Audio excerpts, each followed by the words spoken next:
School ছাড়তে হবে, না হলে। কথাটা মাথার ভেতর ঘুরছিল, কিন্তু শেষটা সে নিজেও জানতো না। ঋতু চুপচাপ বসেছিল ক্লাসে। সেদিন ম্যাথ স্যার খাতা দেখাচ্ছিলেন। হঠাৎ স্যার হেসে বললেন, সবাই খুব ভালো করেছে, কিন্তু একজনের রেজাল্ট অসাধারণ। ঋতু, এখানে আয়। ক্লাসে ফিসফাস শুরু হলো। ঋতু ধীরে ধীরে ডায়াসের দিকে এগোলো। হাত কাঁপছে, বুক ধরফর করছে।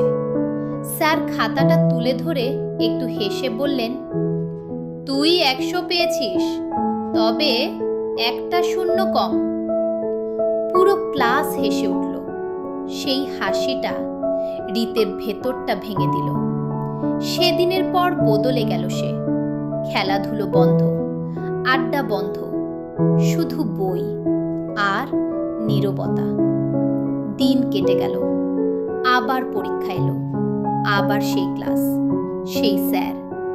স্যার এবার গম্ভীর গলায় বললেন, ঋতু, সামনে আয়। ক্লাস চুপ। ঋতু এগিয়ে গেল।